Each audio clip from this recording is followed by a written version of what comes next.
Shalom, sahabat firman. Siapa di antara kita yang tidak pernah mengalami kekurangan atau persoalan atau krisis? Hari ini kita belajar dari satu peristiwa yang dialami oleh Elisa dan murid-muridnya. Saya akan bacakan itu dari 2 Raja-Raja 4 ayat 42-44. Datanglah seorang dari Baal Salisa membawa bagi abdi Allah roti hulu hasil, yaitu 20 roti jelai serta gandum baru dalam sebuah kantong. Lalu berkatalah Elisa, berilah itu kepada orang-orang ini supaya mereka makan. Tetapi pelayannya itu berkata, bagaimanakah aku dapat menghidangkan ini di depan 100 orang? Jawabnya, berikanlah kepada orang-orang itu supaya mereka makan. Sebab beginilah firman Tuhan, orang akan makan bahkan akan ada sisanya, lalu dihidangkannya lah di depan mereka, maka makanlah mereka dan ada sisanya sesuai dengan firman Tuhan. Sahabat firman, kita belajar 3 prinsip melalui pembacaan kebenaran firman. Yang pertama, di tengah krisis masih ada yang taat, rela memberikan ucapan syukur, membawa korban roti hasil hulu. Itulah hasil yang awal kepada seorang hamba Tuhan.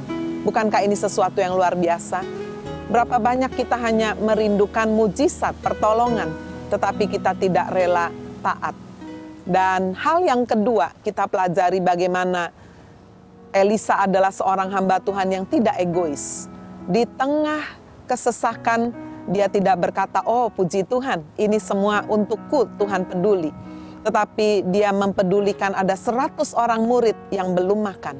Padahal 20 roti itu tidak mungkin cukup untuk memberi makan 100 orang. Tetapi yang kedua, kita belajar satu sikap yang rela berkorban, rela berbagi.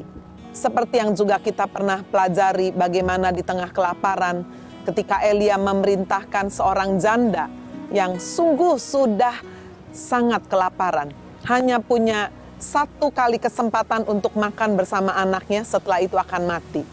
Tapi luar biasa sekali ketika janda itu taat, Tuhan memberkati. Demikian juga ketika Elisa memberikan roti yang hanya 20 ini kepada 100 muridnya. Hal yang ketiga kita yang pelajari adalah masih ada iman. Di tengah krisis, di tengah kesesakan.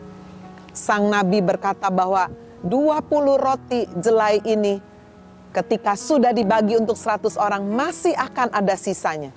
Masih akan ada lebihnya. Semua makan dengan kenyang. Sesuai dengan firman, masih ada sisanya. Sahabat firman, jangan takut untuk berbagi di tengah kesesakan. Jangan takut untuk kita bertindak taat, tidak egois. Dan jangan lupa, kita juga harus bersikap penuh iman. Bahwa apabila kita menabur, walaupun taburan kita mungkin penuh dengan air mata, kita pasti akan pulang dengan bersorak-sorai. Shalom, Tuhan Yesus memberkati kita. From Sydney with love.